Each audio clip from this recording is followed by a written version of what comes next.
Los Angeles, summer 2010. A glass-walled conference room high above Century City. The skyline is hazy, the air inside is colder than it needs to be. Leonardo DiCaprio sits at the far end of the table, script unopened in front of him. Across from him, two studio executives lean forward, controlled enthusiasm in their voices, numbers already rehearsed. This isn't just another role. This is a franchise. A multi-film commitment, global rollout, merchandising, theme park potential, the kind of deal actors wait their entire lives for, 8 figures up front, back-end points that could multiply into generational wealth. The studio has run the projections, international dominance especially in China, action-heavy, marketable, repeatable. They don't say it out loud, but they don't need to. This could make him the most bankable commercial actor on the planet.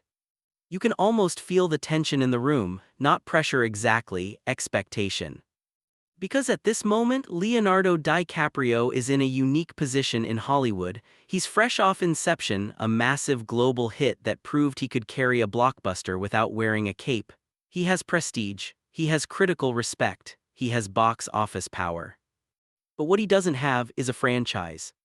No cinematic universe, no recurring superhero suit, no trilogy anchor that prints money every 2 years. The studio sees an opportunity, lock him in now while he's at peak leverage. They outline the character, charismatic, morally complex, action-driven, sequels already mapped out, directors circling, a production schedule that would dominate the next decade. His team listens carefully. His agent asks about creative control, his manager inquires about scheduling windows. The numbers are enormous. But DiCaprio says very little. He's done this dance before.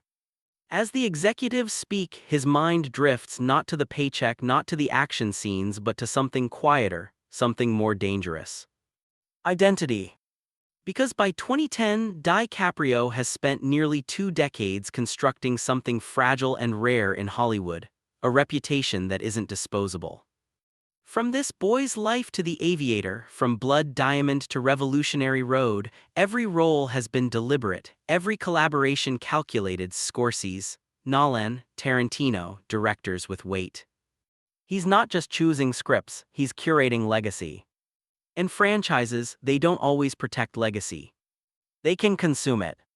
Across Hollywood, examples are everywhere, talented actors swallowed by long-term contracts.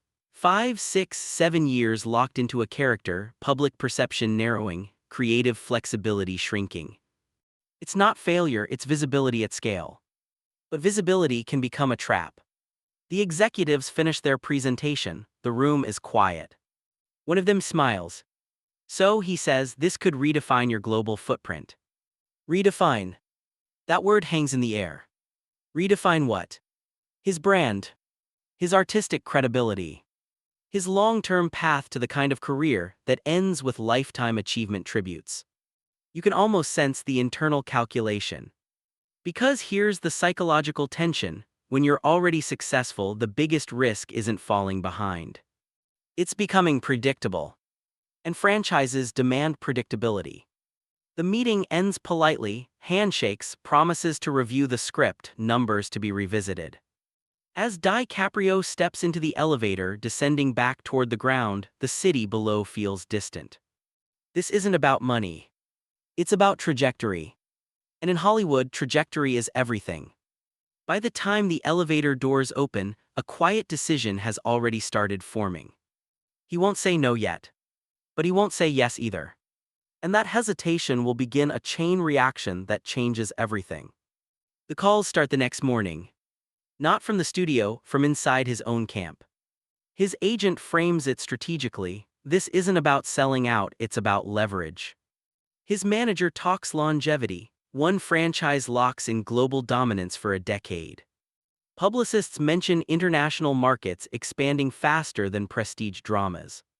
Everyone is speaking the same language. Security. In Hollywood, nothing feels permanent. Careers spike, careers stall. Even Oscar winners fade from relevance in 5 years if they disappear from the cycle. And the cycle is relentless. Press tour, awards campaigns, magazine covers, social media speculation. box office breakdowns every Monday morning. You are only as powerful as your last opening weekend. For most actors, a franchise is protection against that volatility. It guarantees repetition, relevance, built-in audience loyalty. But for DiCaprio, repetition has always been the one thing he's avoided. He built his post-Titanic career carefully. After becoming the face of global hysteria in 1997, he did something almost counterintuitive. He slowed down. He could have jumped into romantic leads endlessly. Instead, he chose darker material, challenging directors, morally ambiguous characters. He stepped away from mass-market adoration and into artistic credibility. That pivot protected him from becoming a relic of teenage fandom. Now, more than a decade later, he's facing another inflection point. Only this time the stakes are higher. You can feel the psychological tension building, not because he doubts his talent, but because he understands optics. If he commits to this franchise, headlines shift. DiCaprio anchors new action universe. Leonardo signs multi-film deal. Leo enters franchise era. It sounds triumphant. But underneath that triumph is something else: categorization. And categorization is dangerous for actors who trade in unpredictability. There's another layer too, one the public rarely sees. Creative stamina. Franchises are physically demanding: years of training, stunt choreography, green screen work, long global shoots, tight studio oversight, less room for improvisational depth. DiCaprio has always gravitated towards psychological immersion, obsessive internal performances that require emotional exhaustion. Think of The Aviator, think of Shutter Island, think of the brutal wilderness of The Revenant years later. Those roles consume him. But they are singular, self-contained. A franchise role, by contrast, demands sustainability, the same character, the same tone, film after film. Can you evolve inside that box? Maybe. But you don't control the box. Studios do. As discussions continue, the pressure subtly intensifies. There are polite follow-ups, revised offers, scheduling adjustments. A director is floated, someone respected, someone who might reassure him this won't feel disposable. The studio wants him not just as an actor, but as a brand stabilizer. His involvement legitimizes the project instantly. And that's when something clicks. He isn't just being offered a role.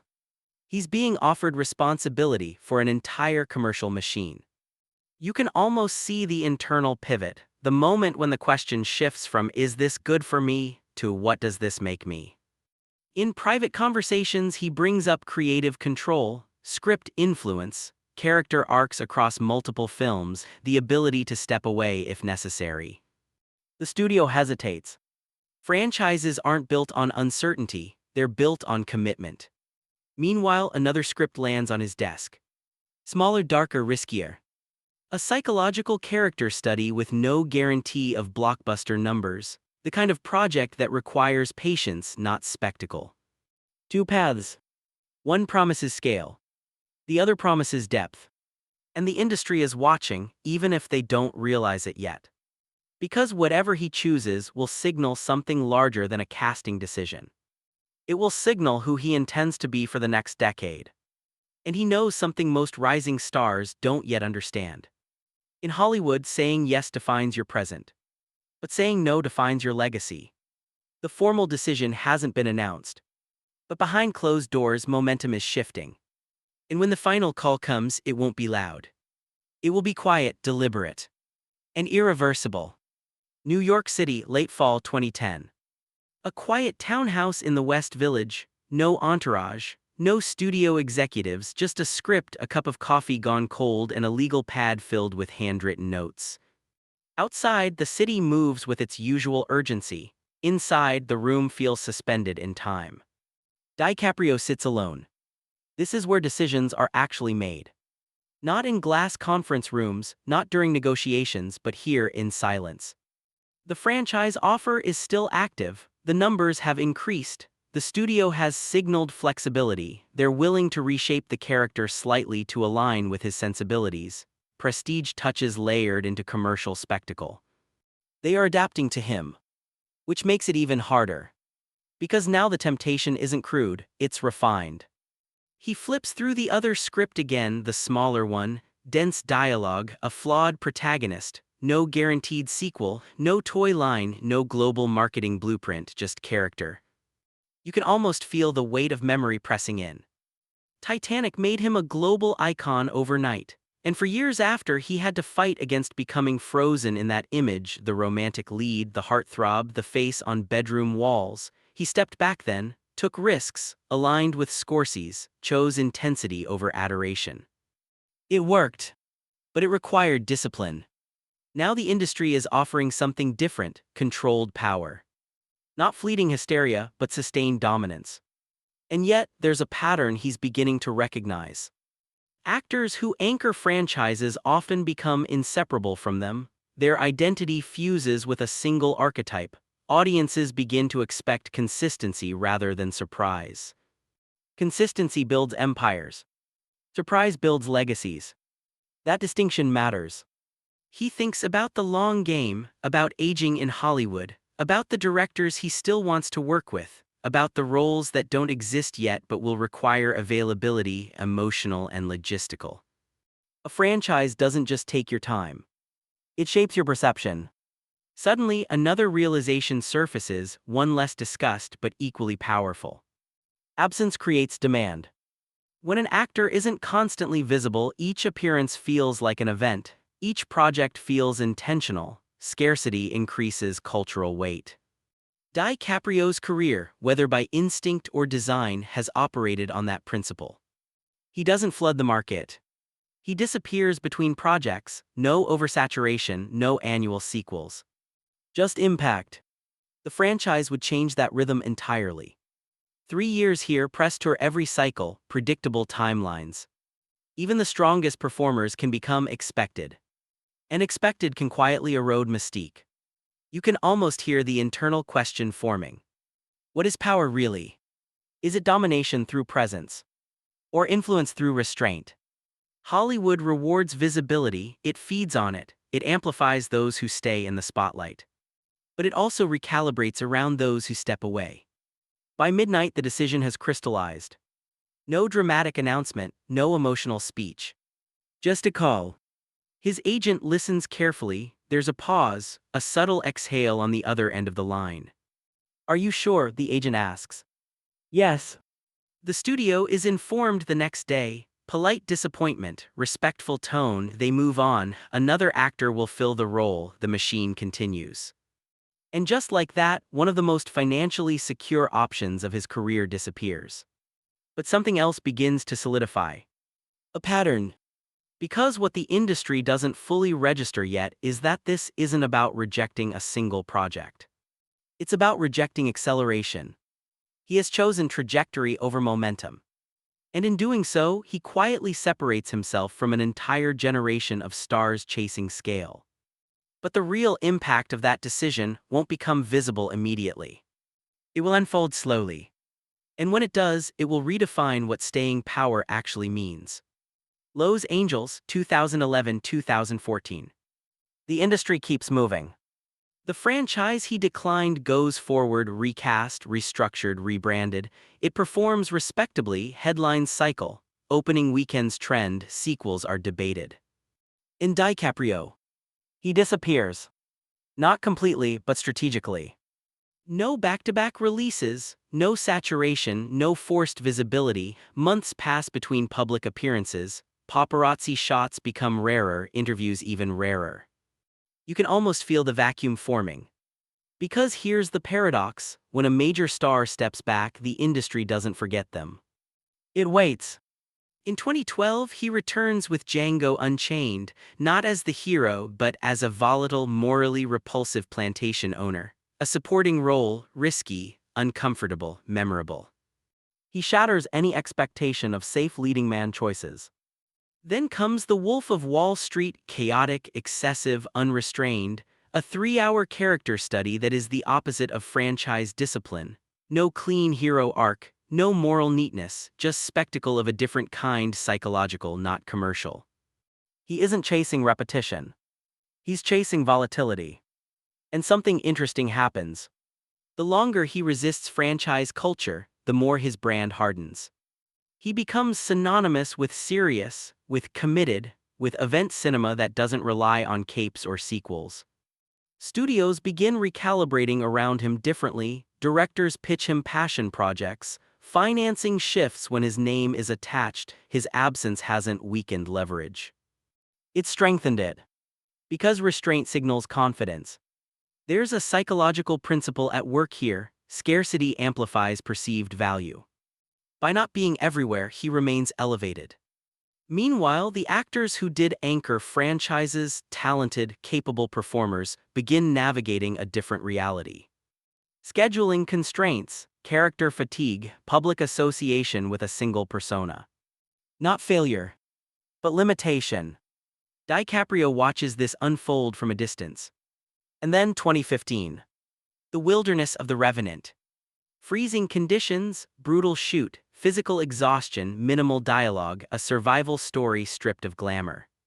It's not commercial comfort, it's endurance. The performance is raw, punishing, relentless. And when awards season arrives, something long delayed finally happens. The Oscar. After years of nominations and near misses, he wins Best Actor. The narrative crystallizes overnight. Dedication, discipline, artistic integrity. But underneath the celebration lies a quieter truth. That franchise he walked away from. It would have made him richer faster. More omnipresent. More predictable. Instead, his career now stands on something less visible but more durable. Credibility. You can almost feel the shift in industry perception. He isn't just a movie star. He's selective. Selective becomes powerful. Because once an actor proves they can say no to scale, every yes carries weight. And here's the deeper layer most audiences never see. Hollywood respects those who don't need it too loudly. The system runs on urgency, on constant output, on feeding the cycle. But when someone steps outside that urgency and still thrives, it unsettles the machine. It forces adaptation. By refusing the franchise path, DiCaprio didn't reject commercial cinema. He redefined his relationship to it. He would participate, but on his terms. And that recalibration doesn't just affect him. It alters how studios negotiate with him, how directors approach him, how audiences anticipate him. But the story isn't just about one actor. Because he isn't the only one who discovered that slowing down can increase control. And what that reveals about Hollywood's power structure is even more telling. Hollywood has a rhythm.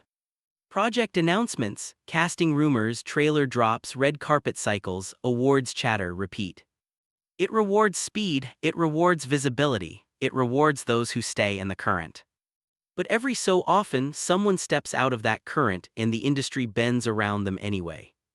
DiCaprio wasn't the first to understand this.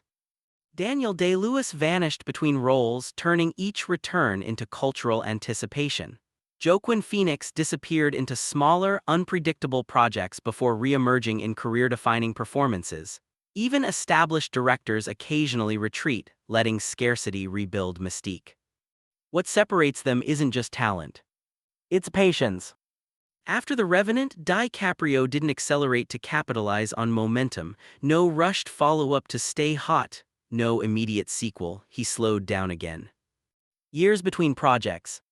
To a traditional studio strategist, that's risky. Relevance is fragile, audience memory fades. But something counterintuitive happens. The longer he waits, the more each return feels deliberate. When he collaborates again with Scorsese, it's framed as an event. When he appears in a Tarantino film, it carries gravitas. The projects feel curated, not opportunistic. You can almost sense the industry recalculating. If he says yes, it must matter. And that perception becomes leverage. Because power in Hollywood isn't just about salary. It's about terms. Creative input, production influence, back-end participation, script adjustments, director alignment. Actors who are constantly visible often negotiate from momentum. Actors who can disappear and still command anticipation negotiate from authority. There's a psychological principle at work here too: control through self-limitation.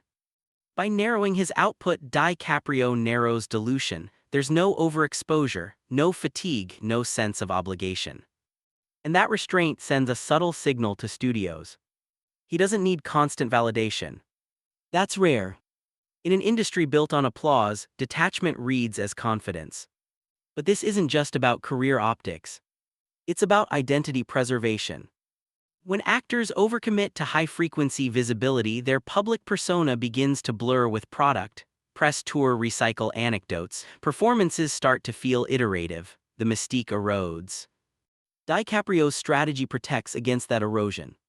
You can almost feel the difference when he enters a project. There's weight behind it, curiosity, speculation. Why this story, why now? That question fuels engagement.